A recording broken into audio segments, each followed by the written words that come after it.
Hi, my name is Paul Leegard. This YouTube channel is Scale and Perception. My motto is, the closer you look, the more you see.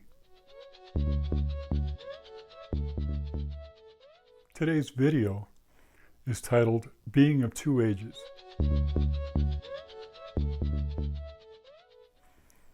It's the idea that us baby boomers, I'm a baby boomer, were born in the industrial age.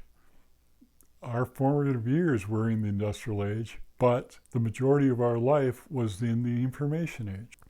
So let me go through this a little bit. Maybe it'll be interesting. Around 1700, the industrial age started with the invention of the steam engine, which was invented in the late 1600s. But around 1700, it had taken off, and what we now know as the industrial age began. The industrial age lasted until around 1970. Now, different sources say the information age or the computer age started at different times. But I think there's some general agreement that it can be dated to January 1st, 1970. Now, there's a specific reason for that.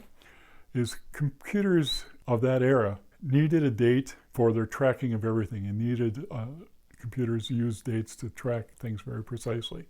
And the date they use is called Unix time. And Unix time was 1 second after midnight, January 1st, 1970. They did it as standard. There are still many computers that use Unix time, although since then, different manufacturers use a different date for their time.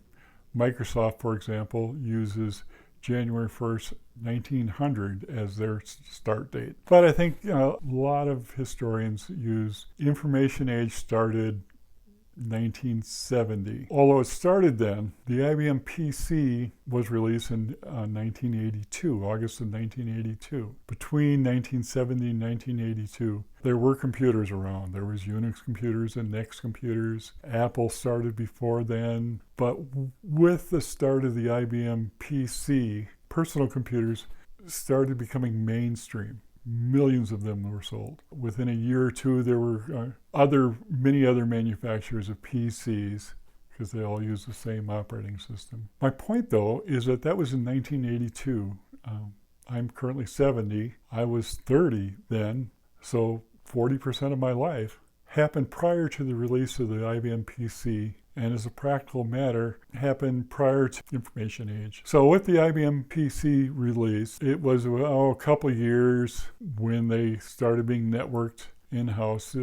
Big corporations had what they call LAN networks, LAN, local area networks, and they would connect their PCs, and secretaries and people started using PCs for writing letters, and accountants would do spreadsheets, and PowerPoint presentations started. It wasn't until 1995 that the internet happened. Technically, it happened a couple of years earlier, but 1995 is when the first browser made it practical for the general population to use the internet. So 1995, I am 43 years old. So 60% of my life happened prior to 1995, and I'm using me as an example.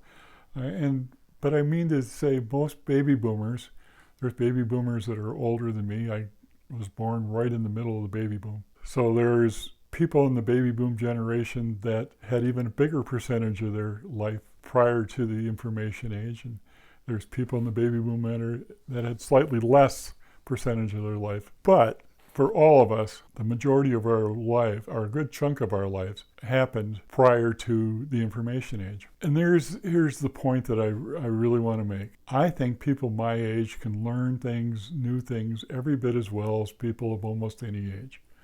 I don't think because we're old that it's hard for us to learn. However, when we learn to do something a different way, and then they have to learn to do it a new way, I don't care how old you are or how young you are, that's hard. I don't believe in the idea that you have to unlearn something before you can learn something new. But when you're learning something new, it gets confusing when you learn to do it a different way. It gets frustrating.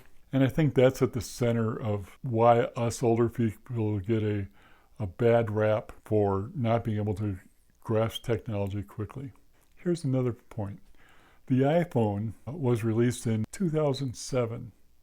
In 2007, I just turned 55. The vast majority of my life, 85% of it, happened prior to the iPhone release. I didn't get an iPhone until I was 58. I didn't really start using it even for a year after that. I mean, I made calls with it, looked up dates on a calendar, but it didn't become what we now know as computing. So this is just me whining a little bit, just saying, as it takes me a while to learn new tech, I'm giving myself a little break by saying, you know, a good chunk of my life happened prior to tech, and it's no wonder that it takes me a little longer to learn it than other folks. If you enjoyed this video, please press like. I appreciate it. Have a good day. We'll see you next time.